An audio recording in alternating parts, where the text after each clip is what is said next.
Alright everyone, today is the big day. I'm going to tell you all of the cars that you suggested I buy. Now, I asked a couple of weeks ago for your suggestions, and this was the biggest Doug car ever. I got more than 10,000 suggestions, and I totaled up more than 5,200 of them before I became incredibly tired of it. Now, if you're like me and you want to see all the data from the suggestions, head over to my column on autotrader.com/overseer by clicking the link below. There is too much data to put in a YouTube video, but over on my column I've got pie charts and bar graphs of all the body styles and countries. In this video I am just going to tell you the top 10 suggestions. I'm also going to go over some of the pros and cons of these 10 vehicles without revealing which one I'm choosing. Also, it is worth noting, I have not bought the car yet. I know YouTube people, you want me to buy the thing right away, but it's not that easy. Buying a car like this takes some time. You have to search for a good example. You have to do a mechanical inspection. In the meantime, don't you worry, I've still got a lot going on. I still have the bumper-to-bumper Aston Martin, and the Doug car will be here soon enough. Number 10, the Ford F-150 SVT Raptor.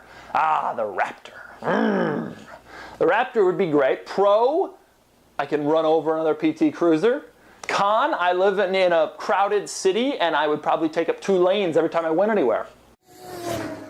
Number 9, the Dodge Ram SRT10. For those of you who don't know what this is a pickup truck with the engine from a Dodge Viper. If that sounds crazy, that's because it is, and that's why it was so highly recommended. The pro of this would be I would have a pickup truck with the engine of a Dodge Viper. The con, I would say I would have a pickup truck with the engine from a Dodge Viper.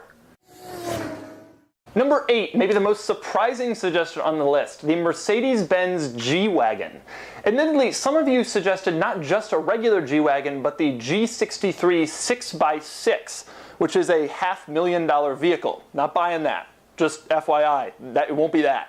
Pro of the G-Wagon, it is one of my favorite vehicles. I think they're great. I think there's a million reasons why they're great. Con of the G-Wagon, you look like the kind of person that sleeps on a bed of money. The number 7 suggestion was the Fisker Karma. Ah, the Fisker Karma.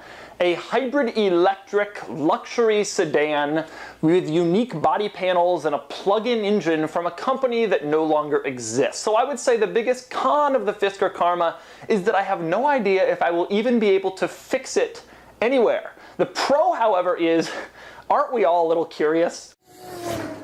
Number 6, the Ariel Atom. Ah, the Ariel Atom. A car that straddles the line between unusable and ridiculously unusable. And that's the biggest con. It would be very hard for me to use it, especially since winter is coming up and I'd probably have the car through the winter.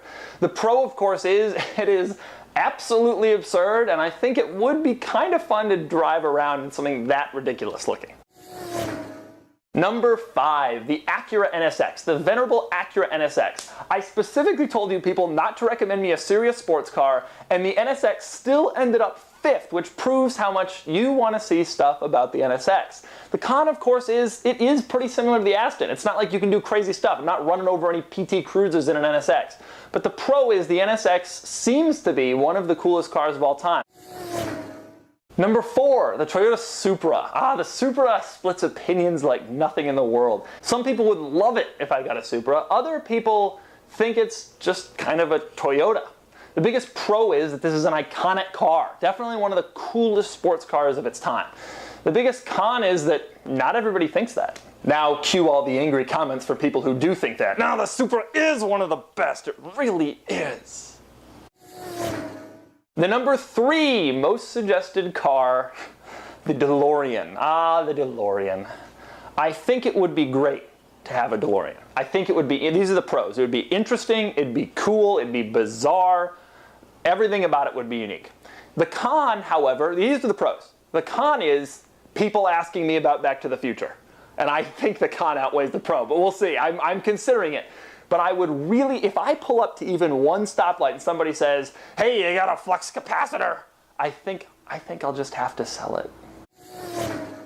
The number 2 most suggested car. I asked for something ridiculous and you delivered. The number 2 most suggested car is the Plymouth Prowler. Now the Prowler has always been a guilty pleasure of mine. I think it's kind of cool. Don't tell anybody. The biggest pro is it is ridiculous. Have you seen one? The cons though, I mean, I'm not sure I can really do that much with a Plymouth Prowler. You get it and you got a steering wheel from a Jeep and an engine from a Dodge Intrepid, and after you've covered that, it's like, well, now what? And the #1 most suggested car last time and this time, the Dodge Viper. The Viper won by 35 votes last time, and it won by 35 votes this time.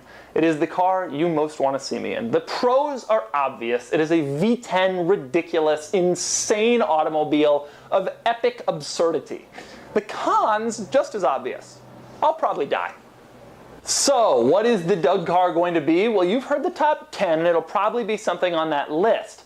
But I haven't quite decided yet. So give it a few more weeks. I gotta look for cars. I gotta do some mechanical inspections and some shipping and blah, blah, blah. And there will soon be another Doug car in the fold.